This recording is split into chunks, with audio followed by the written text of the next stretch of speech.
The cold wind howled outside the small human shelter on Veltra 9. The icy moon was quiet, covered in snow and silence. Jake, a human engineer, was alone inside the outpost. He had been there for 2 months, doing repair work for a mining company. He liked the peace. No noise, no people, just him and the machines. It was late, past midnight, when he heard the sound. Knock, knock, knock. Jake froze. That was impossible. No one should be out there. His radio hadn't picked up any nearby signals for weeks. He stood slowly, grabbed his thermal jacket, and walked toward the door.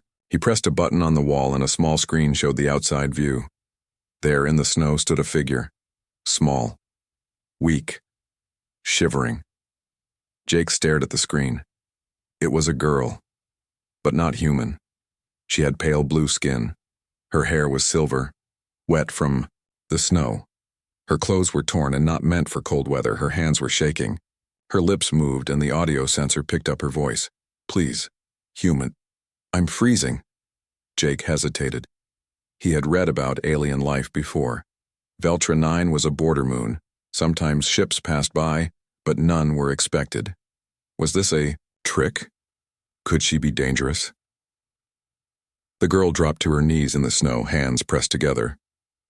Please, let me in. I'll do anything. Anything. Her voice cracked, and Jake felt a sting in his chest. She wasn't acting. She was cold. She was desperate. Jake opened the first airlock door. A warning beeped in his control panel. Unknown life form, proceed with caution. He ignored it. When the door slid open, the freezing wind rushed in. Jake stepped out, grabbed the girl by the arm, and pulled her inside. Her skin was like ice. He closed the outer door and sealed the chamber. The inner door opened and warm air hit them both. The girl collapsed on the floor. Jake quickly lifted her and placed her on the heated bench near the central unit. He wrapped a blanket around her and turned up the heat. For a moment, there was only silence, then slowly she opened her eyes. You saved me, she whispered. Jake nodded. You were about to freeze to death. I would have, she said, her voice soft. Thank you. Jake looked at her more closely. Her ears were small and curved, her eyes wide and glowing faintly violet. She was different but gentle-looking. Not a threat. What's your name? He asked. Scifi, she replied. I'm from the Viralan people, my scout ship. It crashed 2 days ago. I've been walking through the snow searching for shelter. Jake frowned. I didn't pick up any crash signal. I disabled it, she said. I thought something was following me. That made Jake stand up. Something? Like what? I don't know, she whispered. But it wasn't natural. It followed my heat signature. It waited in the shadows. Jake looked toward the door. Nothing showed on his sensors. Not yet. You're safe here, he said, trying to sound confident. She nodded and wrapped the blanket tighter around her. Thank you, human. I don't know what I would have done. He gave her a hot drink and sat nearby, still unsure what to make of this night. Scifi sipped the drink carefully. Her hands were still trembling. You didn't have to open the door, she said. I almost didn't, Jake admitted. But then I saw you kneeling in the snow. I couldn't just watch you die. I would have promised anything, she said. Anything just to survive. Jake shook his head. You don't owe me anything. Just stay alive. The room was quiet again, filled only with the soft hum of the heater. But outside, beyond the wall, something moved in the snow. Jake didn't see it, but Scifi did. Her eyes narrowed slightly, and for the first time since arriving, she looked afraid again. The shelter on Veltra 9 was quiet again.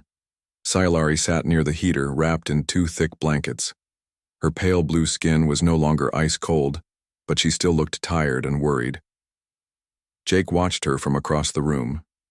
He had questions, many of them, but he waited. He didn't want to pressure her just yet. After a while, Scifi spoke. Do you believe in creatures that don't make sound? that don't leave tracks, that wait, not to hunt, but to freeze. You where you stand? Jake raised an eyebrow. That sounds like something from a story. Salari's voice was low. It's not a story. I saw it. It took my crewmates one by one. Jake's hand tightened on the mug he was holding. You said you were on a scout ship. What kind of mission were you on? We were studying the heat patterns under Veltra's ice fields. There are vents beneath the surface, natural energy sources, she explained. But our instruments started acting strange. We found temperature drops that didn't match anything. Then the disappearances began. Jake leaned forward. Did anyone send a distress call? No, she said. The moment someone tried to send a signal, they vanished, like the thing knew. Jake rubbed his chin. And you? How did you survive? I stopped using tech. I turned off everything. I moved alone in silence. I walked during daylight and hid at night. I was the last one. Her voice cracked. I didn't think I'd make it to shelter, but I saw your signal beacon and ran. Jake stood up and walked to the sensor screen. It showed nothing outside. No movement, no heat signs, just snow. You think that thing is still following you? She nodded. It follows warmth. It hides in the cold. It waits. Jake looked at the temperature monitor. The outside was dropping again. Fast. Too fast. It's -80 now, he muttered. It wasn't supposed to drop this much until next week. Salari's eyes met his. That's what it does. It brings the cold with it. Jake swallowed. All right. Let's make sure it doesn't get in. He checked the door seals, rechecked the air vents, and activated the internal defense grid. Salari watched him move quickly, quietly. You live alone? She asked. Jake nodded. It's just me in this outpost. I maintain the systems, send reports, fix machines. Boring job, but peaceful until now.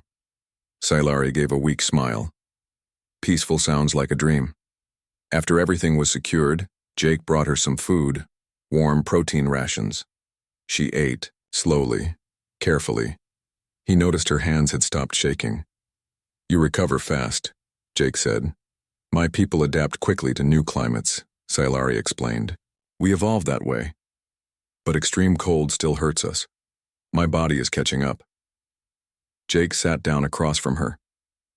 Look, I'm going to be honest. I don't know much about aliens. This is my first time meeting one in person. She tilted her head. And I've never met a human up close either. They shared a brief, quiet laugh. Jake leaned back. So what now? You stay here until rescue? Salari looked down. There is no rescue. My ship didn't report our position. No one knows I'm here. Jake looked toward the console. He could send a message, but something in Salari's story made him hesitate. Will it come here? He asked.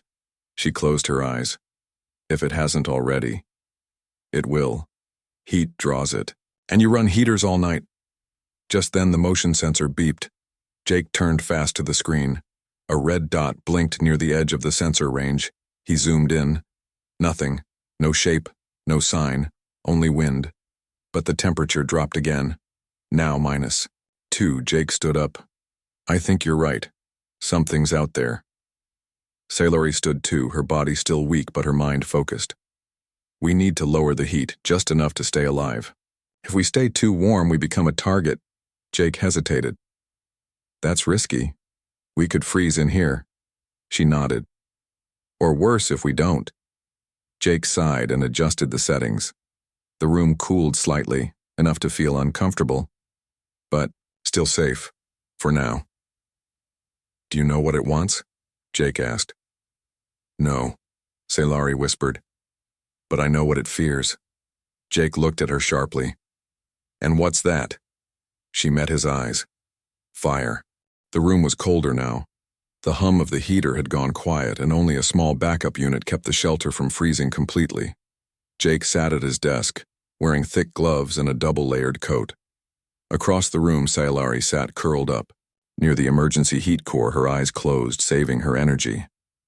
Outside, snow kept falling, but the sensors showed something unusual. No wind, just still, frozen air. And still that red dot blinked near the edge of the screen, unmoving. Jake leaned forward. He opened the camera feed and focused the lens on the spot. Still nothing. No shapes, no light. Just snow and shadows. Jake turned to Sailari. Are you sure it follows heat? She opened her eyes. Yes. When we first landed, we thought the planet had sudden storms, but they weren't natural. The cold always came just before someone vanished. Jake frowned. You said it feared fire. How do you know that? One of the engineers tried using a thermal torch to clear ice from the hull, Sailari said, softly. Something screamed, loud, then disappeared into the ground. That was the last time we saw it, until it took him too. Jake stood up and went to a storage cabinet. He pulled out 2 heat torches and set them on the table. I have some of these left, he said, but they're for repairs, not defense. They're better than nothing, Sailari said. If it breaks in, fire might keep it away, at least for a while. Jake looked at the motion sensor again. The red dot had moved. Just a little. Closer. He didn't say anything to Sailari. He didn't want to scare her more than she already was. Instead, he changed the topic. What was your mission, really? Mining? Science? She hesitated. It was research, but not only about the ice. We came because we detected strange thermal signals underground. Something ancient. My people believe this moon once had life, long before humans or virellons. Jake's eyes narrowed. You mean this thing might be from here? She nodded. We think it never left. It just went deeper, until we woke it up. Jake leaned against the wall. You came looking for history, and found a nightmare. Sailari looked down. It wasn't meant to happen. I didn't know it would kill everyone. Jake softened his voice. You didn't bring it here, Sailari. You just survived. Suddenly the lights flickered. The backup heater gave a sharp beep. Jake rushed to the panel. Power levels were dropping. System drain, he muttered. Something is drawing energy from the outside. Sailari stood quickly. It's trying to break in. Jake's fingers moved fast across the console. I'm locking the door systems manually. If it tries to come through the walls, we'll have 10 seconds to react. Get the torches, Sailari said. We need one for each side of the room. Jake handed her one and kept the other. They stood back to back near the center of the shelter, eyes watching every corner. The lights dimmed more. Jake whispered, How does it move? I don't know, she said. It doesn't walk, it just appears. Like it becomes part of the cold itself. A strange sound echoed through the vent system. Not metal, not wind. Like something scraping ice. From the inside. Jake looked up. The vents. It's in the ducts, Sailari whispered. Jake ran to the wall and sealed the internal airflow. The screen blinked red. Seal incomplete. Manual override needed. He grabbed a toolkit and rushed to the control panel. Sailari held her torch steady, eyes locked on the small duct above. Jake worked fast. His hands were shaking from the cold, but he forced the bolts into place. Just as he clicked the final seal, a deep, distant thump shook the shelter, then silence. Jake stepped back, breathing hard. We're sealed, he said, but Sailari didn't relax. For now. Jake looked at her. What is it really? A creature? A machine? I don't know, she answered. But it doesn't eat. It doesn't speak. It just wants one thing. Jake asked, Which is? Sailari looked at the ice-covered window. Warmth. The shelter was cold and quiet. The lights were dim and the power levels were dropping slowly. Jake sat at the control desk, checking systems and watching the motion sensor. Sailari stood near the heater, her hands resting on the heat torch, ready for anything. Neither of them had slept. Outside, the storm had stopped, but the red dot on the motion screen was closer now, right at the edge of the outpost wall. It hasn't moved in hours, Jake whispered. It's waiting. Sailari replied. It knows we're cold. It knows we'll either open the door or break down. Jake turned toward her. You said it doesn't eat. It just wants warmth. So why kill? Scifi shook her head. Maybe it doesn't understand the difference between taking heat and taking life. Jake looked at the torch in his hand. We can't stay like this. The backup power will die in 6 hours. After that, this place becomes a freezer. Scifi took a slow breath. There may be one option. Jake narrowed his eyes. I'm listening. There's a relay station half a kilometer east of here, she said. We passed it during our scan. It has a stronger transmitter. If we can reach it, we might send a full distress signal. Jake stood up. That's a long walk in this cold. Not if we move fast, she replied, and take only what we need. Jake paced for a moment, thinking. The idea was risky. Outside temperatures were below -100 now, but if they stayed, they'd freeze or worse. He made a decision. All right, we go. We pack now. They worked together in silence. Jake grabbed thermal suits, heat packs, emergency food, and 2 more torches. He handed Scifi a breathing mask and wrapped her in a thick coat.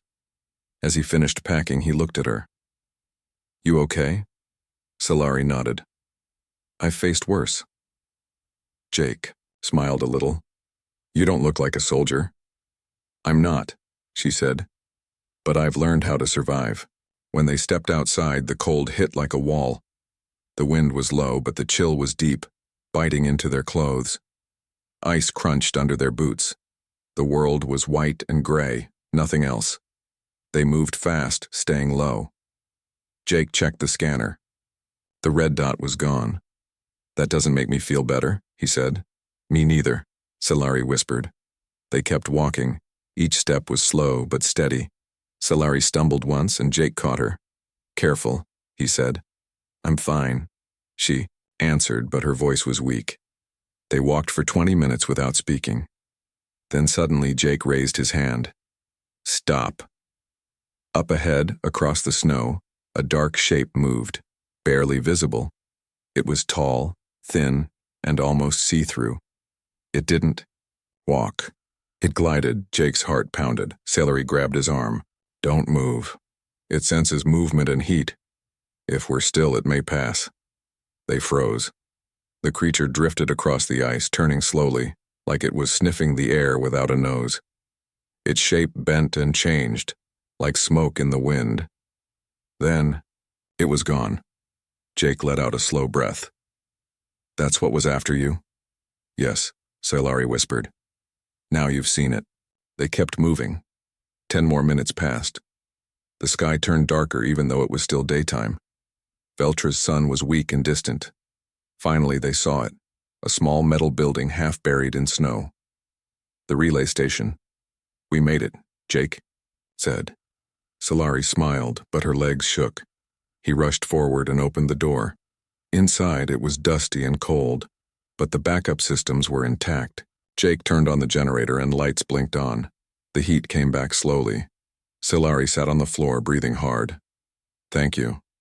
Jake turned to her. We're not safe yet. He activated the control panel. Sending emergency signal, now. A soft beep confirmed the message was broadcasting. Then the screen flashed. Warning. Temperature spike detected. Jake looked at the monitor. Outside the station, something was coming. Again, the inside of the relay station was cold but safer than the outside. Jake finished sending the emergency signal and turned to check on Scifi. She was still sitting on the floor, her eyes half closed, her breathing steady but weak. Jake walked over and knelt beside her. You need rest. I just need warmth, she whispered. But I'm okay. He placed one of the small heat packs near her and helped her lean against the wall. Then he walked back to the console.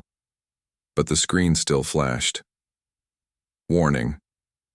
Temperature spike detected. Jake stared at the camera feed. There was nothing but snow. Then a faint ripple, like the air itself was bending. He adjusted the view, zooming closer to the area near the station. The snow didn't move. There were no footprints, but something was there, just outside the range of sight. A shadow, without form. Jake stood and grabbed one of the heat torches. We're not alone. Sayalari slowly got to her feet. It followed us. It wants the heat. I thought you said it avoided fire, Jake said. It does, but it's learning. It's getting closer each time. Jake walked to the doorway. If we wait, it might break in. We have to stop it now. Sayalari limped to his side. I'll help. You're not strong enough, he said. I'm not leaving you to face it alone, she replied. Jake looked at her for a moment, then nodded. All right, we use the torches, we draw it in, then blast it with heat. Sayalari asked, What if it doesn't leave? Jake sighed. Then we run again, but at least we'll slow it down. They opened the door just a little. The cold air rushed in, making them both shiver. Jake stepped out first, holding the torch high. Sayalari followed, torch in hand, staying close. The snow was quiet. No wind, no sound, just frost, and the heavy feeling of being watched. Then something moved to the left. Jake turned fast. Nothing. Suddenly, the snow behind them exploded upward. A thin, shifting shape burst out, reaching toward them with icy arms. Jake jumped back and lit the torch full force. A wave of fire hit the figure. It screamed, not a normal scream, but a sharp echoing sound that made the air vibrate. The creature twisted away, its body pulling into itself like smoke caught in a vacuum. Sayalari lit her torch too, aiming directly at its center. The two flames met, surrounding the creature in heat. It screamed again and fled across the ice, vanishing into the ground like it had never been there. Jake gasped for air. Is it gone? For now, Sayalari said, her voice shaking. We heard it, but not enough. They ran back into the relay station and sealed the door. Jake dropped the torch and leaned against the wall. What was that thing? It doesn't look alive. Sayalari sat down again. It's not a living thing the way we understand it. It's part of the cold. It doesn't need a body. It only needs to drain energy. Jake looked at the camera feed. Again. The temperature outside had started rising slowly. Maybe it's leaving. Or waiting for the heat to return, Sayalari said. It knows we won't stay cold forever. Jake rubbed his hands together. We'll rest here for now. When the signal gets through, someone will come. If they make it in time, she added. He turned to her. They will. The shelter warmed slowly, just enough to stay alive. They sat close to the heat unit, eating small rations in silence. After a while, Sayalari whispered, Why did you come here, Jake? Why live alone on a frozen moon? He smiled weakly. I wanted quiet, no wars, no noise, just work. She looked at him. And now? He shrugged. Now I'm fighting a creature I can't even see, with a stranger I barely know. Sayalari smiled for the first time. Not a stranger anymore. Jake looked at her, then nodded. No, not anymore. Outside, the snow fell again, but slower now. The creature was gone, but not for long. The cold was creeping back. The warmth inside the relay station was fading fast, and the power reserve was almost gone. Jake and Sayalari sat close together, the heat torches resting beside them. We can't last long, Jake said quietly. The backup battery will die in less than an hour, Sayalari nodded. And then we face the cold, or worse, the creature. Jake stared at the small control panel blinking red. There has to be a way to trap it. Sayalari thought for a moment. When it attacked before, fire hurt it, but it ran away when surrounded by heat. Jake's eyes lit up. What if we make a trap with the thermal coils and power cells? Sayalari smiled faintly. Yes. If we can get it to come inside, we can surround it with heat. It won't escape. Jake stood and began gathering parts from the supply room. Sayalari helped, despite her weakness. Together, they worked fast. They set up thermal coils around the center of the room, linking them to a power cell Jake had saved from old equipment. The coils glowed faintly, creating a circle of warmth. We just need to bait it, Scifi said. I can be the bait. Jake stopped and looked at her. You don't have to. She shook her head. I have to. It follows warmth, but it listens. To me. It knows me. Jake nodded slowly. All right, but I'm right here. I won't let anything happen. The temperature inside was just enough to keep them alive, but low enough to not attract the creature immediately. They waited. The lights dimmed as the battery drained further. Suddenly, a chill swept through the room. Jake's motion sensor beeped wildly. From the shadows, the creature appeared again. It was a shifting shape of frozen mist, its form twisting and curling as it moved closer to Scifi. She stood tall, holding the heat torch firmly. Come. The creature reached for her, but as it stepped into the ring of thermal coils, a burst of heat surrounded it.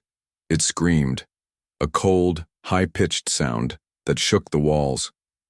Jake activated the power cell, and the coils heated quickly. The creature twisted, trying to escape the circle of warmth, but the heat trapped it. Flames from Jake and Scifi's torches burned through the icy mist.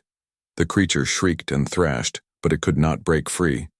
Then, with a final scream, it melted into steam, vanishing into the air. Jake and Scifi stood breathless, watching the empty space where the creature had been. We did it, Scifi whispered. Jake smiled. For now, the power cell was almost dead. Scifi looked at Jake. What now? Jake took her hand. Now we wait for help, and stay alive. Minutes later, a distant sound came through the radio. Signal detected, Jake said. Scifi's eyes widened. We're not alone anymore. The cold was still outside, but inside the relay station, Jake and Scifi felt a quiet hope growing. The emergency signal had finally been sent. Somewhere, rescue was on its way. Jake watched the radio closely, waiting for any sign of a response. Scifi sat beside him, her body still weak but her eyes bright with something like relief. I didn't think anyone would come, she said softly. Jake smiled. Humans don't like to leave others behind. Scifi looked at him, her violet eyes shining. You saved me when I was freezing when no one else would. Jake shrugged. I just did what anyone would do. No, she said firmly. You did more. You trusted me. When others might have closed their doors, you opened yours. Jake felt a warmth inside him stronger than any heater. I don't regret it. Outside, the winds howled, but inside, the two shared a quiet moment. Minutes later, a voice crackled over the radio. Relay signal received. Rescue team inbound. ETA 45 minutes. Jake stood and stretched. 45 minutes. We just have to hold on. Scifi stood too, steadying herself. I'm stronger now. Thanks to you. Jake nodded. We make a good team. They looked at each other, two strangers from different worlds who had learned to trust and depend on one another. Suddenly, the shelter's door beeped. Jake moved quickly and opened the inner airlock. Outside stood a small team of humans, dressed in thick cold weather gear, carrying supplies and weapons. Jake? The leader called. Jake nodded. I'm here. The leader looked past Jake and saw Scifi. Her blue skin and alien features made him pause, but he quickly said, You're safe now. Scifi smiled softly and stepped forward. Thank you. One of the rescuers handed them warm blankets and medical kits. Inside, the heat began to rise again. The cold no longer threatened. As the team prepared to leave the relay station, Scifi turned to Jake. I owe you my life, she said. Jake smiled. Just promise me one thing. What? Tell your people. Tell them humans care, that we don't turn away when someone needs help. Scifi's eyes glistened. I will. And I will tell them about you, the human who opened his door in the cold. Jake laughed softly. Maybe one day we'll meet again. Under better skies. She reached out and took his hand gently. Until then, human. Thank you. The rescue team led them back toward the ships waiting beyond the snow. Jake looked once more at the frozen world around him. The alien girl who begged for shelter was no longer a stranger. She was a symbol of hope, and humanity's choice to help, even in the coldest, darkest places, was a promise kept.